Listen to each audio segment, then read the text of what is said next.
विश्वं देवं विश्वाक्षं विश्वशम्भुवम् विश्वं नारायणं देवमक्षरं परमं पदम् विश्वतः परमानित्यं विश्वं नारायणगुं हरिम् विश्वमेवेदं पुरुषस्तद्विश्वमुपजीवति पतिं विश्वस्यात्मेश्वरगुं शाश्वतगुं शिवमच्युतम् नारायणं महाज्ञेयं विश्वात्मानं परायणम् नारायणपरो ज्योतिरात्मा नारायणः परः नारायणपरं ब्रह्म तत्त्वं नारायणः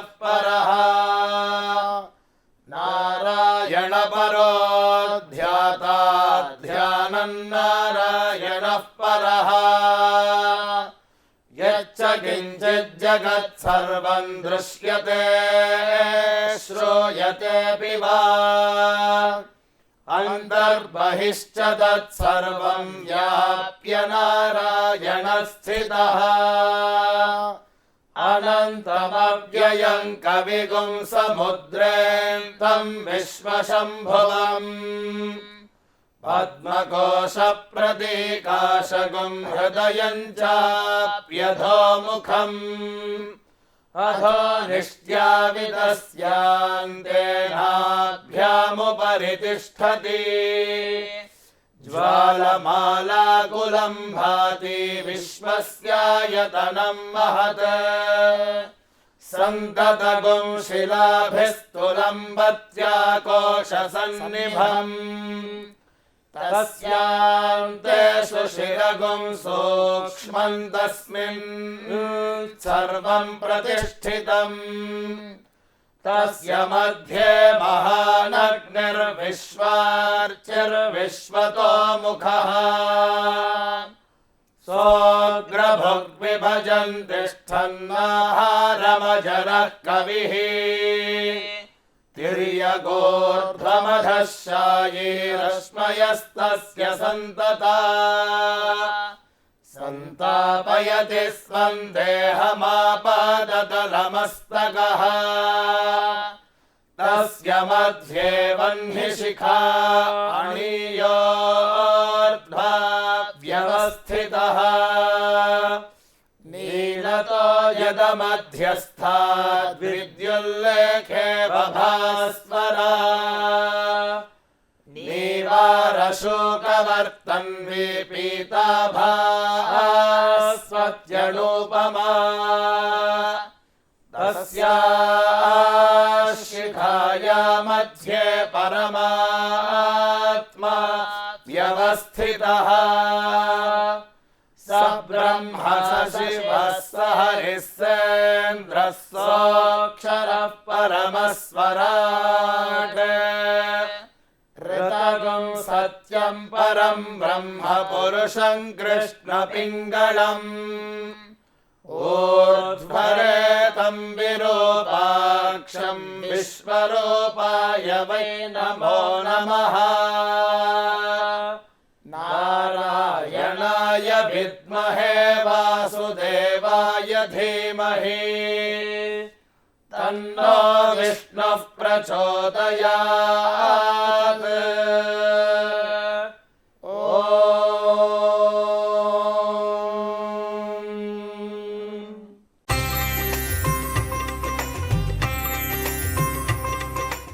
క్రోధినామ సంవత్సరం దక్షిణాయనం శరదృతువు ఆశ్వీజమాసం అక్టోబర్ 9వ తేదీ బుధవారం తిథి శుక్లపక్ష షష్ఠి మధ్యాహ్నం 12:16 వరకు నక్షత్రం మూల గురువారం తెల్లవారుజాము 5:15 వరకు వర్జ్యం రాత్రి 3:34 నుండి తెల్లవారుజాము 5:15 వరకు దుర్ముహూర్తం ఉదయం 11:39 నుండి మధ్యాహ్నం 12:26 వరకు శుభ సమయం రాత్రి 10:32 నుండి రాత్రి 12:13 వరకు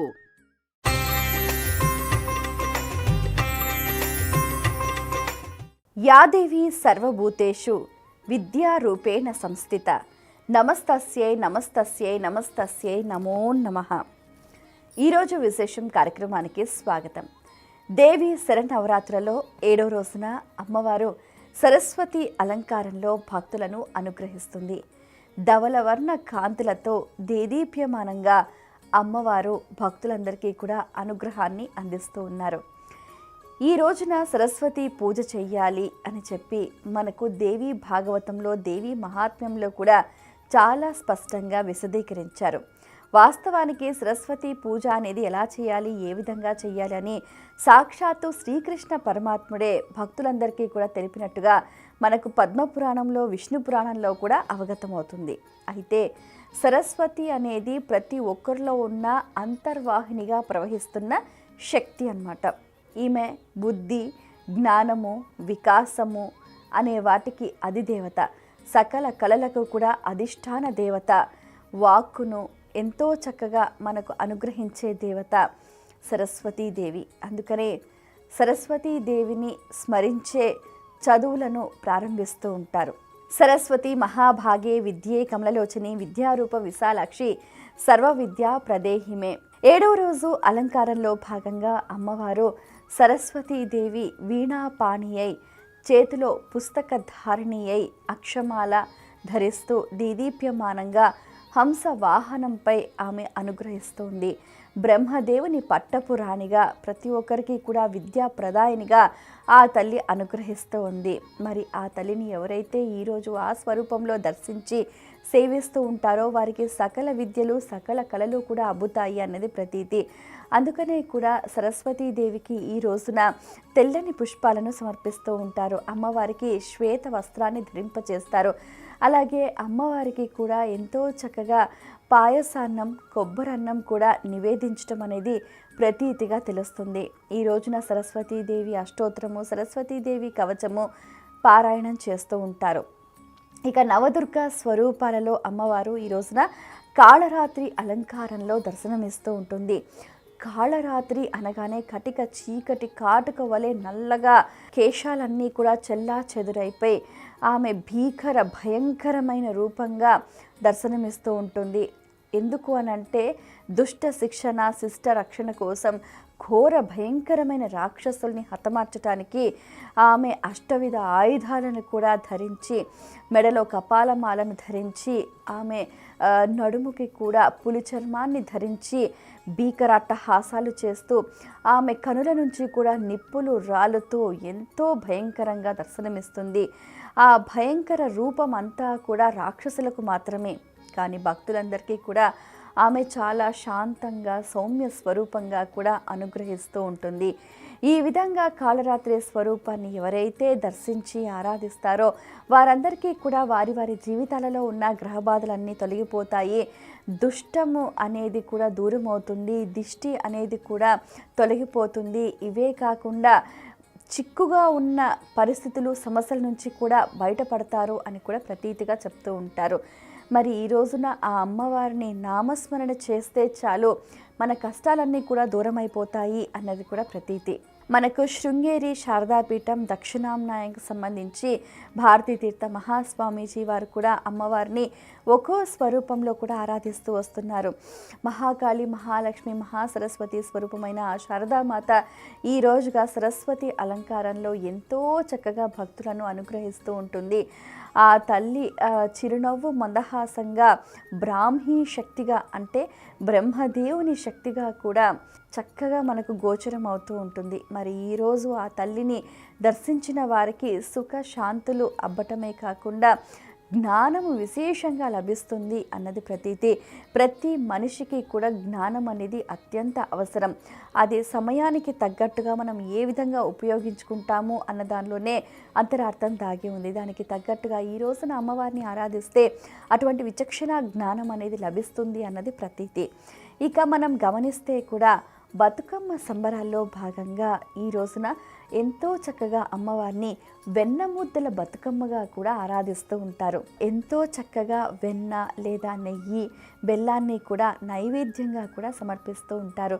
ఆ వెన్న ముద్దల బతుకమ్మని కూడా ఎంతో అపురూపంగా కూడా ఆడపడుచులంత ఆటపాటలతో సంబరాలతో వేడుక నిర్వహిస్తూ ఉంటారు.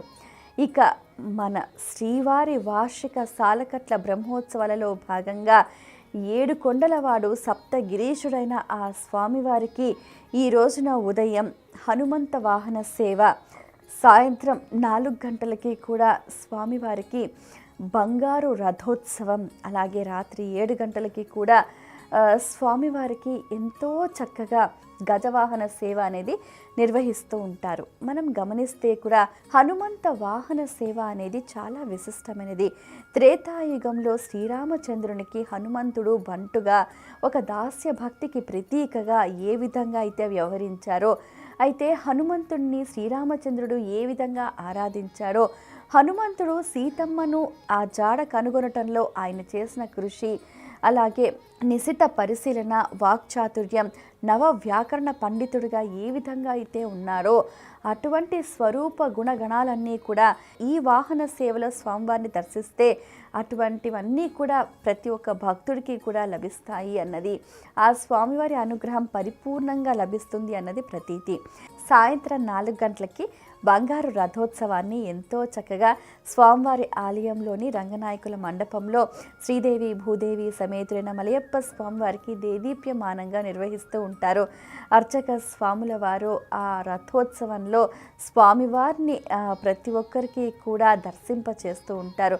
సకల ఉపచారాలు కూడా నిర్వహిస్తూ ఉంటారు. బంగారు స్వామి తిరుమాడ వీధుల్లో ఊరేగుతూ ప్రతి ఒక్క భక్తుడిని కూడా అనుగ్రహిస్తూ ఉంటారు. ఇక ఆ తరువాత రాత్రి 7 గంటలకు గజవాహన సేవ ఎంతో దేదీప్యమానంగా కూడా నిర్వహిస్తూ ఉంటారు. ఈ గజేంద్ర మోక్షం అనే ఒక ఘట్టాన్ని ప్రతి ఒక్కరికి మరొకసారి గుర్తు చేస్తూ కూడా ఈ వాహన సేవ నిర్వహించడం అనేది మనకు చెప్తూ ఉంటారు. ఇప్పుడు ఆ సరస్సు అంటే ఏంటి? ఒక సంసారం అనే సాగరం, మొసలి అనేది కర్మ, ఈ గజేంద్రుడు అనేవాడు భక్తుడు. మరి ఈ కర్మ బారి నుండి ఈ భక్తుడిని రక్షించేవాడు ఆ శ్రీహరి అన్నమాట. అయితే ఇక్కడ ఈ గజేంద్రుడు ఏంటి అని అంటే అన్యథా శరణం నాస్తి అంటూ కూడా సర్వస్వ శరణాగతి వేడిన ఆ భక్తుడిని, ఆ గజేంద్రుని రక్షించటానికి శ్రీహరి ఆ వైకుంఠం నుంచి వేగంగా ఏ విధంగా అయితే తరలి వచ్చాడో అదే విధంగా ప్రతి ఒక్క భక్తుడు స్వామివారిని వేడుకుంటే ఆ 1000 నామాల వాడు 7 కొండలు దిగి వచ్చి భక్తుని అనుగ్రహిస్తాడు అన్నది ప్రతీతి. అందుకే గజవాహన సేవకు ఎంతో వైశిష్ట్యం ఉంది. ఇంకా ఎంతో చక్కగా ఆ గజం అనేది దేదీప్యమానంగా గోచరిస్తూ ఉంటుంది, స్వర్ణ కాంతు లీనుతూ ఉంటుంది. అయితే గజం అనేది ఏంటంటే ఐశ్వర్యానికి ప్రతీక అని చెప్తూ ఉంటారు. గజవాహనంపై ఆసీనుడైన ఆ స్వామివారిని దర్శిస్తే ప్రతి ఒక్కరికి కూడా ఐశ్వర్యం కలుగుతుంది అన్నది కూడా ప్రతీతి. లక్ష్మీప్రదంగా స్వామివారు గోచరిస్తూ ఉంటారు. సప్తగిరులపై కొలువై ఉన్న ఆ వెంకటేశ్వర స్వామివారిని, మలయప్ప స్వామివారిని గజవాహనంపై ప్రతి ఒక్కరూ కూడా దర్శించి తరిస్తూ ఉంటారు.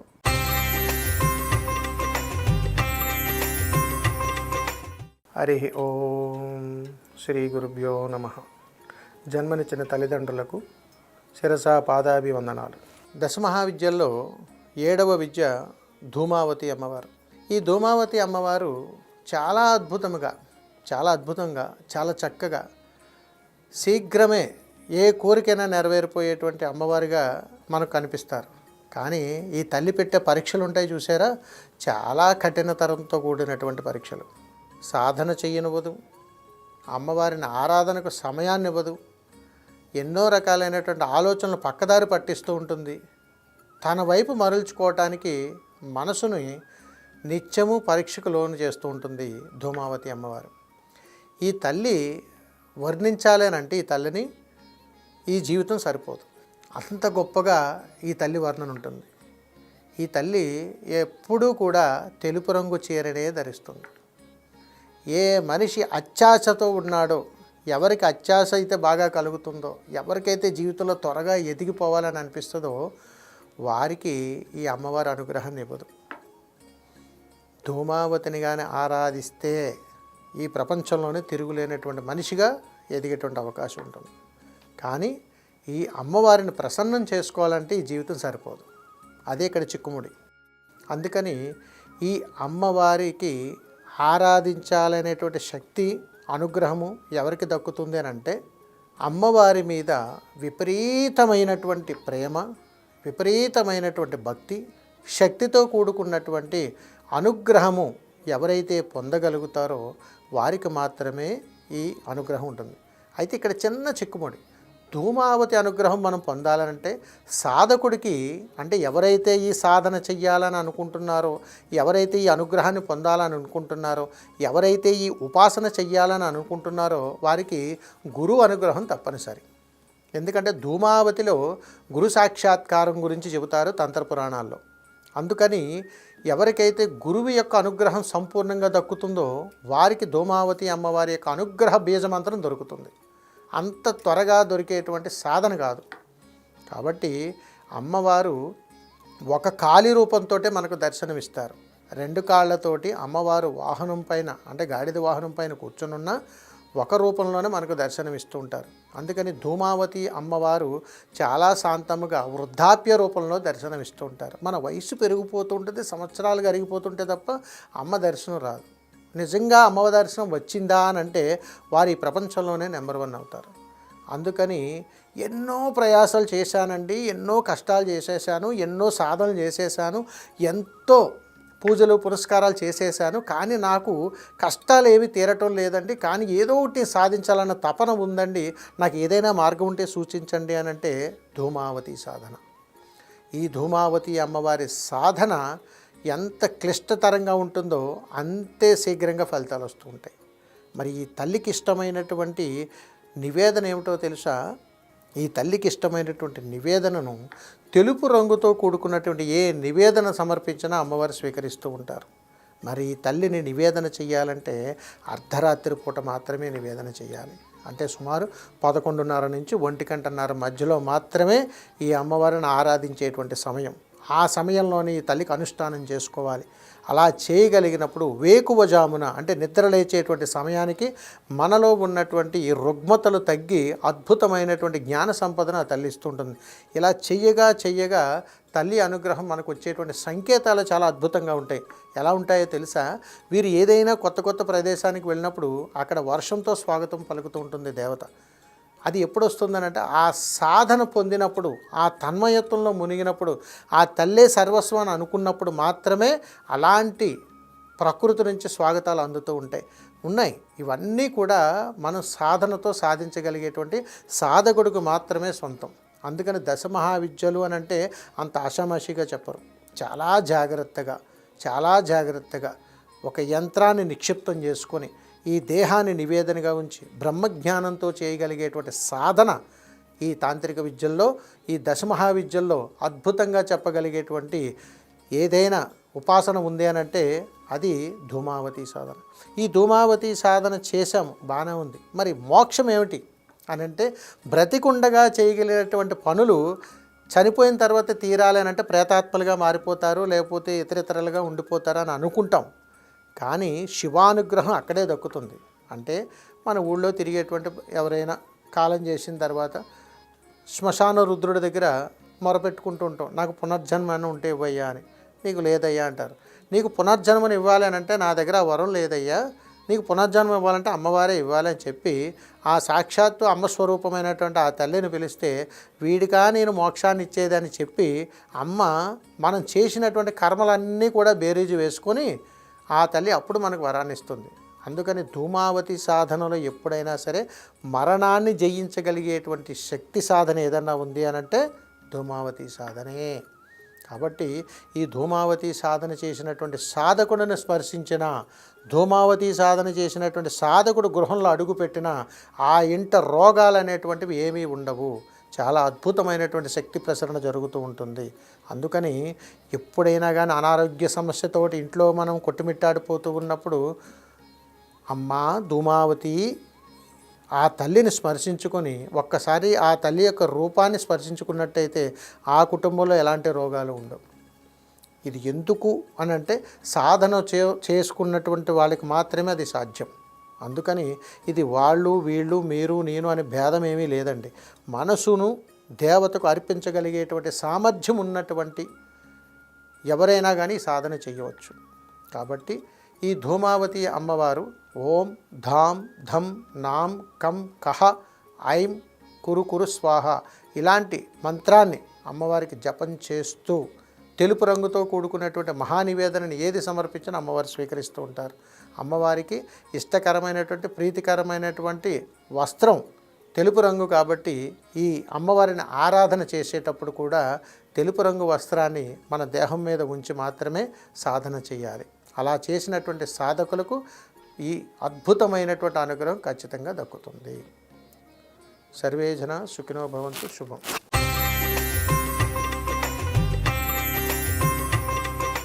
వైష్ణవి భార్గవి వాగ్దేవి త్రిగుణాత్మికే వింధ్య విలాసిని వారాహి త్రిపురాంబికే వైష్ణవి భార్గవి వాగ్దేవి త్రిగుణాత్మికే వింధ్య విలాసిని వారాహి త్రిపురాంబికే శరదిందు సమాకారే పరబ్రహ్మ స్వరూపిణి వాసరా పీఠనిలయే సరస్వతి నమోస్తుతే. దేవి శరన్నవరాత్రులలో 7వ రోజున అమ్మవారు మహాసరస్వతీదేవిగా దేదీప్యమానంగా దర్శనమిస్తుంది. చదువుల తల్లిగా, విద్యా ప్రదాయినిగా, జ్ఞాన ప్రదాత్రిగా, సకల కళలకు అధిదేవతగా, వాక్ అధిష్టాన దేవతగా విలసిల్లుతూ ఉంది. నిర్మల్ జిల్లాలోనే కాకుండా రాష్ట్రంలోనే ప్రఖ్యాతిగాంచిన ఆలయం జ్ఞాన సరస్వతి ఆలయం. నిర్మల్ జిల్లా బాసర మండలం బాసరలో కొలువైన ఆలయం నిర్మల్ పట్టణానికి 75 కిలోమీటర్ల దూరంలో గోదావరి నది ఒడ్డున ఉంది. హైదరాబాద్కు సుమారు 200 కిలోమీటర్ల దూరంలో ఉంది ఈ క్షేత్రం. భారతదేశంలో ఉన్న ప్రముఖ సరస్వతి దేవాలయాల్లో ఒకటి కాశ్మీర్లో ఉండగా రెండవది బాసరలో ఉందని చెప్పొచ్చు. బాసరలో జ్ఞాన సరస్వతి అమ్మవారు మహాలక్ష్మి, మహాకాళి, మహాసరస్వతుల సమేతులై కొలువు తీరిందని చెబుతూ ఉంటారు. ఇక్కడ వ్యాస నిర్మితమై ఉన్న ఇసుక విగ్రహాలకు పసుపు పూసి అలంకరించి పూజలు నిర్వహిస్తారు. ఈ పసుపును ఒక రవ్వంత తినినా అత్యంత జ్ఞానం లభిస్తుందని ప్రగాఢంగా విశ్వసిస్తూ ఉంటారు. ఆదికవి వాల్మీకి కూడా ఇక్కడ సరస్వతీదేవిని ప్రతిష్ఠించి రామాయణం వ్రాసాడని బ్రహ్మాండ పురాణం వివరిస్తుంది. ఈ గుడికి సమీపంలో వాల్మీకి మహర్షి సమాధి, పాలరాతి శిల ఉన్నాయి. మంజీరా గోదావరి తీరాన రాష్ట్రకూటుల చేత నిర్మించబడిన 3 దేవాలయాల్లో ఇది ఒకటి అని విశ్వసించబడుతుంది. బాసర సరస్వతి ఆలయం దేశంలోని ప్రఖ్యాత సరస్వతి ఆలయాల్లో ఒకటి. ఇక్కడ సరస్వతీదేవి ఆలయంలో బాలబాలికలకు అక్షరాభ్యాసం చేయడానికి ప్రజలు అత్యంత ప్రాధాన్యతనిస్తారు. ఇక్కడ ఉన్న త్రిదేవి మూర్తులను వ్యాస ప్రతిష్ఠితం కనుక ఈ ఆలయానికి విశేషమైన ప్రత్యేకత. అక్షరాభ్యాసానికి ప్రత్యేక రుసుముంటుంది. దేవి శరన్నవరాత్రులలో 7వ రోజున అమ్మవారిని సరస్వతి అలంకారంలో విశేషంగా దర్శింపచేస్తారు. ఈ అమ్మవారిని దర్శిస్తే చాలు సకల శుభాలు, సకల విద్యలు అబ్బుతాయని ప్రతీతి. బాసర జ్ఞాన సరస్వతి అమ్మవారి దేవాలయంలో గర్భాలయంలో దేదీప్యమానంగా వెలుగొందుతున్న మహాసరస్వతి అమ్మవారి రూప లావణ్యం మాటల్లో వర్ణించటం అసాధ్యమనే చెప్పాలి. ఈ గర్భాలయంలోనే ఒక పక్కన మహాలక్ష్మి అమ్మవారు, ఆ పైన మహాకాళికాదేవి, అలాగే గర్భాలయంలో మహాసరస్వతి అమ్మవారు వీణాపాణియై, శ్వేత వస్త్రధారిణియై ఎంతో దేదీప్యమానంగా సుందర సుమనోహర రూపంతో కూడా దర్శనమిస్తూ ఉంటుంది. బాసర క్షేత్రంలో ప్రతిరోజు ఉదయం ప్రాతకాలం 4 గంటలకు సుప్రభాత సేవతో అమ్మవారికి ఉపచారాలు మొదలవుతాయి.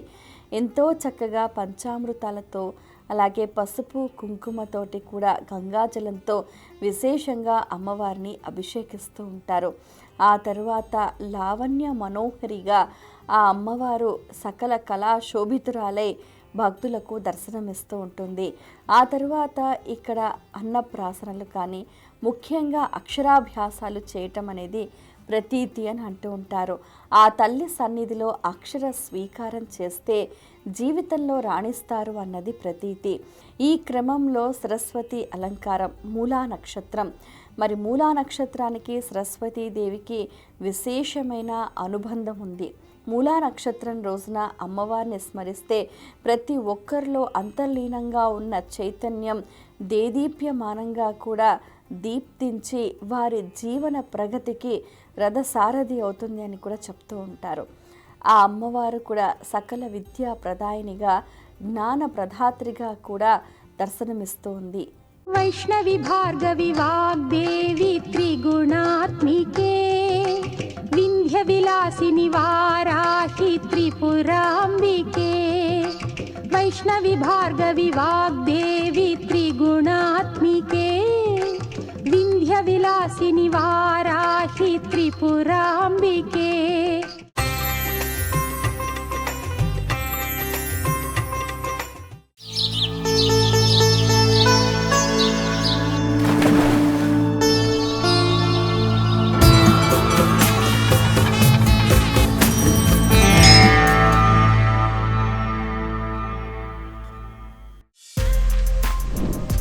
For more videos like this, subscribe Big TV channel.